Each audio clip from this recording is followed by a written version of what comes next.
सोबतपुर के जिले हेडक्वार्टर शहर में माल मवेशियों ने शहरियों और दुकानदारों की जिंदगी अजीरान बना दी है। सारा दिन ये मवेशी बाजार में धुंधनाते फिरते हैं। जो शहरी सौदा लेकर मोटरसाइकिल में लगाते हैं वो इनको भी खा जाते हैं। जो शहरी बाजार में पैदल चलते हैं उनको भी टक्कर मारते हैं।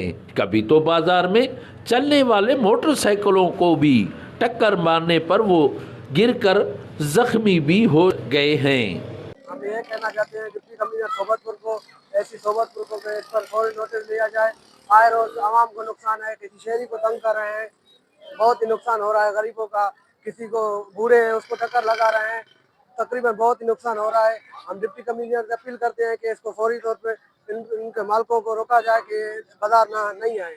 शहर सोबतपुर में ये बाजार हो रहे हैं, जैसे गायें हैं, बकरियां हैं, ये आए दिन हमारे शहरियों को इतना तंग करते हैं कि पूछो मत आप। ठीक है ना, हमारा दुकान है माशाल्लाह सब्जी का, इधर भी हमें बहुत ये तंग करते हैं ना। और जो ये गाहक आते हैं माशाल्लाह हमारे पास, उनकी जो सामान लगे होते हैं मोटरसाइकिल के अंदर या किसी और सवारी के अंदर, तो उनके जो हालात करते हैं बेचारों के छीनते हैं सामान ना। और किसी का चीनी होता है, किसी का गुड़ होता है, किसी का क्या चीज़ होता है, सारा उनका ज़ाया कर देते हैं।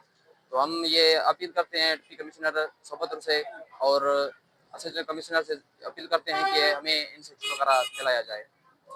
वजूहत हमें ये समझ में नहीं आ रहा कि हमने अपने जो सदर है हमारा सब्जी फरोशों का, तो हमने उससे भी अर्ज किया था कि भाई हमें इससे जो है ना छुटकारा दे दे। तो उन्होंने माशाल्लाह बहुत कोशिश किया था कि इनको बनवाने के लिए ना, लेकिन पता नहीं कौन सी ये ताकत है, कौन सी ये चीज़ है जो बड़ी जो इनको ये तकलीफ दे रही है ना। तो वो तो हम तो अल्लाह की मेहरबानी से अपना काम कर रहे हैं, ठीक है ना। अभी एक बेचारा कोई सामान 100 का 200 का 500 का सामान ले रहा है, अगर उसका वो सामान ज़ाया हो जाए तो इसका जिम्मेदार कौन होता है ना। तो वो तो बेचारा ऐसे ही कैसे रह जाएगा ना सामान से। तो हम ये अपील करते हैं कि डिप्टी कमिश्नर सोबतपुर ये हमें इनसे जो छुटकारा दिलाया जाए। शहरियों व दुकानदारों ने deputy commissioner Sobatpur, municipal committee Sobatpur व दीगर जिम्मेदारान से मुतालबा किया है कि शहर में आवारा माल मवेशियों के लिए ठोस इक़दाम करके इनकी रोकथाम के लिए कार्रवाई करे ताकि शहरियों को परेशानियों से बचाया जा सके। कैमरा टीम के साथ सरदार बंगुल ज़ई, वश न्यूज़ सोबतपुर।